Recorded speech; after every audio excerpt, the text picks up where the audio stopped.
Bienvenue au JT du Coin, nous sommes le 12 janvier 2022, il faisait pas beau jusqu'à hier, et les marchés étaient également plutôt moches. Mais au moins, il se passe plein de choses dans la crypto et on a autre chose à faire que de regarder par la fenêtre. D'abord, la semaine dernière, le 4 janvier, une panne était survenue sur le réseau Solana. Il s'agissait de la 4e survenue au cours des 12 derniers mois. Certains ont attribué les problèmes rencontrés à une attaque par déni de service, mais la réponse de l'équipe Solana est venue quelques jours plus tard. D'après eux, il s'agissait d'un problème lié au déploiement d'une nouvelle version d'un programme utilisé. Et ce problème a duré un moment. Le 6 janvier, l'équipe a été obligée de reconnaître que les performances étaient toujours fortement réduites. Mais heureusement pour l'équipe Solana, ils se sentent un peu moins seuls depuis le 9 janvier puisque le réseau Arbitrum a également décidé de faire une sieste. Cette solution de roll-up optimiste qui avait fait parler d'elle au moment de son lancement s'est apparemment retrouvée paralysée intégralement par un problème survenu sur l'élément centralisé qui est au centre du réseau, le module de séquençage. Les fonds des utilisateurs n'ont pas été mis en danger, le réseau a été mis sur pied quelques heures après et tout est revenu plus ou moins à la normale si ce n'est la confiance des utilisateurs. Cela dit, il ne faut pas oublier qu'Arbitrum est en fait encore en bêta, c'est-à-dire que le développement n'est pas terminé. Et dans la version finale du réseau, les serveurs faisant office de modules de séquençage devront être entièrement décentralisés. Il s'agit donc là d'une erreur de jeunesse plutôt que d'une faille irréversible. Ensuite, cette semaine, nous avons eu quelques grosses sociétés qui ont fait parler d'elles. D'abord, le 5 janvier, nous avons eu Brian Chesky, qui est PDG d'Airbnb et qui a publié sur Twitter le message suivant, après avoir demandé aux utilisateurs quelles nouvelles fonctionnalités ils voulaient. J'ai eu 4000 suggestions, voilà le top 6. Numéro 1, paiement en crypto. Le reste, c'est pas le sujet de ce JT, donc je passe, mais vous avez compris, la suggestion numéro 1, c'est les paiements crypto. Et la crypto-monnaie, c'est une chose sur laquelle Airbnb travaille depuis quelques temps déjà. En novembre dernier, Brian Chesky déclarait qu'il se penchait sur le sujet. Et bien sûr, il n'est pas le seul, puisque chez PayPal, on s'intéresse aussi à la crypto. Là, c'est plus évident puisque PayPal est un service de paiement et que le paiement, c'est un peu la base de ce que fait la crypto-monnaie. Ce qui est moins évident par contre, c'est que PayPal travaille apparemment sur sa propre monnaie stable. Cette information a été découverte par un certain Steve Moser, développeur de son état, qui avait publié des images et quelques bouts de code trouvés dans l'application PayPal, qui prouvaient que la société travaillait sur un PayPal Coin. La société a essayé de démentir en disant que c'était là à cause d'un concours interne à l'entreprise, mais c'est une excuse à peu près aussi crédible qu'un calendrier Maya qui annonce la fin du monde. Dans le cas de PayPal, on ne peut pas dire depuis quand ils travaillent sur ce projet, ni s'ils parviendront un jour à sortir cette PayPal Coin. Mais s'il y a des obstacles importants, ils doivent certainement être de nature législative et réglementaire. Donc nous verrons peut-être PayPal se lancer lorsque les législateurs américains décoinceront un peu la situation outre-Atlantique. Maintenant, retour dans le monde de la crypto avec d'abord Elrond qui a fait l'acquisition de la société Utrust. Cette plateforme spécialisée dans les paiements numériques qui combine les fonctionnalités des concurrents traditionnels comme PayPal avec la crypto-monnaie est désormais la propriété de l'équipe Elrond. Les paiements réalisés à travers ce service passeront par la chaîne Elrond de façon quasi instantanée. Mais le projet ici, ce n'est pas juste de faire de ce service une part intégrante d'Elrond, c'est aussi de le développer pour offrir des possibilités inédites jusque-là. Benjamin Minku a notamment précisé qu'un nouveau produit devrait voir le jour qui sera dénommé Merchant Yield. Il s'agit d'une solution de paiement arrangée dans la catégorie finance décentralisée qui fournira un rendement aux commerçants au lieu de leur demander de payer. Avec ce système, ils auraient trouvé un moyen d'inverser complètement le système actuel dans lequel les commerçants paient le fournisseur de services. Avec Merchant Yield, ce serait le service qui paye les commerçants par le biais d'un jeton généré grâce au staking. Je ne sais pas à quoi ça va ressembler, mais une chose est sûre, j'ai hâte de voir le résultat de cette petite expérience.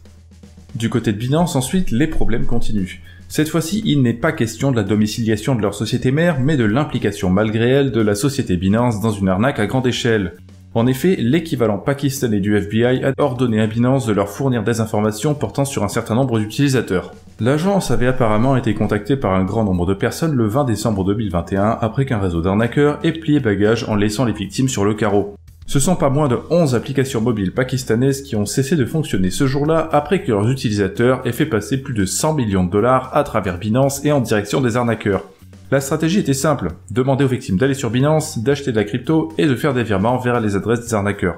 On avait là le schéma pyramidal classique où tout se passait bien pendant quelques temps et tout le monde était euphorique jusqu'à ce que la musique s'arrête. Et là, c'est le drame. Enfin, nous avons aussi 4 bonnes nouvelles pour nous faire oublier la météo et les prix actuels. La première, c'est qu'il y a 2 jours, la date de début de la procédure de fusion entre Ethereum 1.0 et 2.0 a été annoncée. Il s'agira du 22 juin 2022. Attention, ça n'est pas la date de fin des frais trop élevés sur Ethereum, il s'agit simplement de la date du début de la fin des frais trop élevés.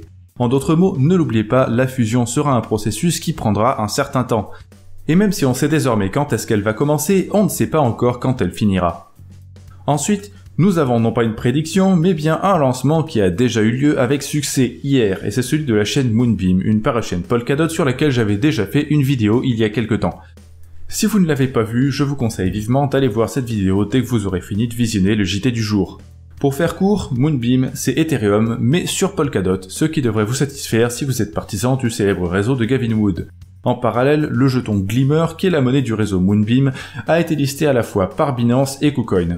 Après l'euphorie des premières heures du listing, le prix est désormais moins volatile, donc c'est le moment d'y jeter un œil si ça vous intéresse. Toujours hier, nous avons aussi eu une annonce publique de la part de l'équipe Axelar qui a déclaré que le réseau public serait lancé au cours de février 2022. Plus que quelques semaines à attendre pour ce réseau d'échange entre blockchains qui change la donne par rapport au système actuel. Et là aussi, j'avais fait une vidéo il y a quelques jours, donc n'hésitez pas à aller la regarder après avoir fini ce JT.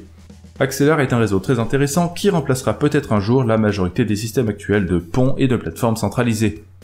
Enfin, nous avons terminé la journée du 11 avec un deuxième lancement réalisé, celui du réseau EPNS sur lequel je n'ai malheureusement pas encore eu le temps de faire une vidéo explicative.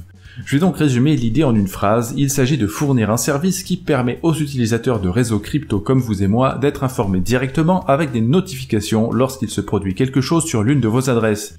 Exactement de la même manière qu'une application de téléphone moderne vous prévient dans la barre de notification quand il se passe quelque chose sur votre téléphone, EPNS vous préviendra quand il se passera quelque chose sur votre adresse. Ça a l'air bête, mais c'est un système qui permettra des choses qui n'étaient pas possibles avant et qui rendra globalement l'utilisation de crypto-monnaies beaucoup plus simple et ergonomique.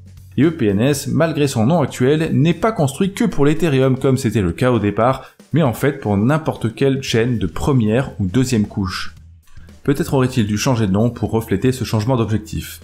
Quoi qu'il en soit, c'est un projet intéressant et il a donc été lancé hier. Quant au jeton Push, le jeton utilitaire du service, il est disponible depuis plusieurs mois sur Uniswap ainsi que quelques plateformes centralisées comme KuCoin, Huobi ou Wazirex, une plateforme qui appartient à Binance. Si vous voulez en savoir plus au sujet de EPNS, même s'il n'y a pas encore de vidéo explicative dédiée sur notre chaîne, vous pourrez trouver un entretien que Samy avait eu avec un des fondateurs il y a quelques temps à l'événement Mainnet de Messari. Donc si EPNS, Moonbeam ou Axelar vous intéressent, je vous laisse vous balader sur notre chaîne ou éventuellement aller lire les articles disponibles sur notre site et je vous dis à bientôt pour le prochain JT du Coin.